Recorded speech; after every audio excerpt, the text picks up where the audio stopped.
السلام عليكم. يوم جديد بخصوص الانتاجيه، بخصوص الاستمرار في المحتوى. الفيديو اللي انا بعمله دلوقتي ده وانا في البيت، لان انا مخطط ان انا اعمل فيديو النهارده عن ملخص اليوم بتاعي. وملخص اليوم بتاعي كان فيه انك انت تتعلم الانجليزي، وانك انت تقرأ في الكتاب، وانك انت تدون جزء من اللي انت قريته في الكتاب، وفي نفس الوقت تتعلم يوتيوب، وفي نفس الوقت تحاول انك انت تخلي فيه انتاجية في يومك.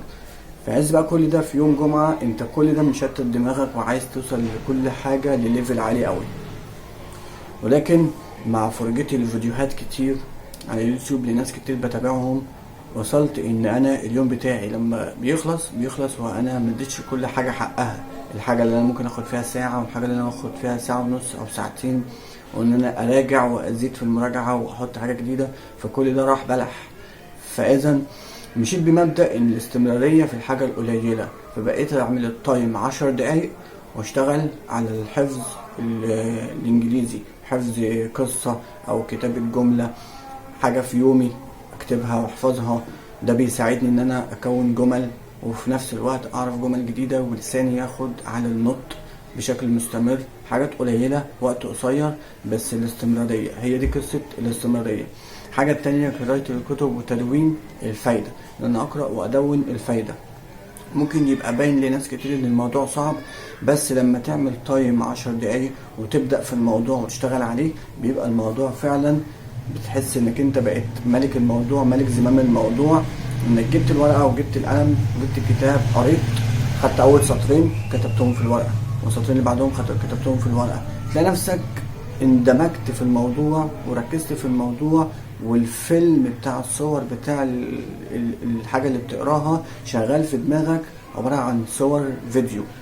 فده بيساعدك انك انت تقدر تترجم التدوين على الورق بشكل اسرع وابسط، عشان تيجي تقراه وبعد كده تلاقي الموضوع ماشي معاك بشكل بسيط، ما فيهوش تعقيد ان انت تقعد تقرا كل شويه نفس الصفحه ومش فاهمها. لا، انت عامل التدوين على الورق، فده خلاك انك انت الى حد ما لما تقرا الصفحه اللي انت كاتبها بخط ايدك، ملخص الصفحه بتاع الكتاب، وتلاقي نفسك قريت وفهمت، تقدر بعد كده ان انت تستوعب، فتقدر انك تطبق في حياتك وتدي المعلومه لغيرك ان هو يقدر يطبقها.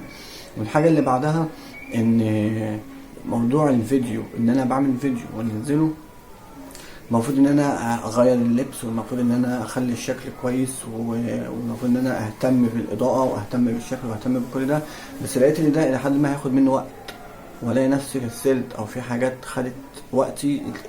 رحت بكلم تليفون، بشوف حد، بشوف فلان بيسأل، فهتلاقي نفسك دخلت في كام حاجة كده، والتوقيت اللي انت المفروض تعمل فيه الفيديو وترفعه خلاص التوقيت خلص، فتبقى مندم نفسك. يا اما اليوم راح وانت اللي انت مسجله ما سجلتهوش، الوقت خلص وانت ما سجلتش حاجة.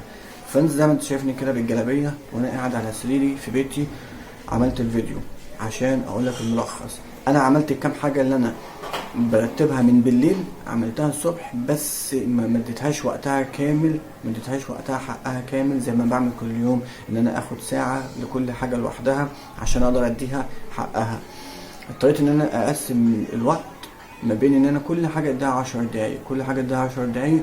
ده مش هيخليني انا اقدر الم معلومات، بس برضو هبقى قدرت ان انا امشي بالاستمرارية، عشان الاستمرارية هتخليني في يوم تاني هقدر ان انا يبقى في ساعة كاملة، ممكن الساعة ساعة ونص، ممكن نص يوم.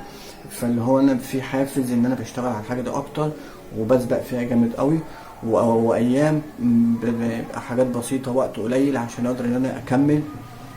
فده ببنيه من خلال الاستمرارية. ممكن دقيقتين مجرد ان انا قرأت، او مجرد ان انا حفظت، او مجرد ان انا عملت ايا كان الهدف، خدت فيه دقيقتين، ابسط الامور، بس ده خلاني جوايا شعور كده ان انا انجزت في الموضوع.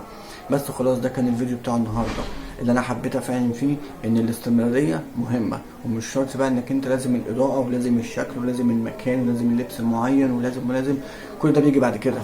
بس الفكره انت بتكسب وقت انك ترفع فيديو ملخص ليومك عشان تبين لغيرك انك انت ما تقفش، كمل حتى لو الوقت قدامك قليل، استخدم القليل ده وكمل، وان شاء الله ربنا يكرمك ويكرمنا كلنا ونوصل لمستويات عالية جدا. وما توفيقي الا بالله، عليه توكلت وعليه منيب، والسلام عليكم ورحمة الله وبركاته.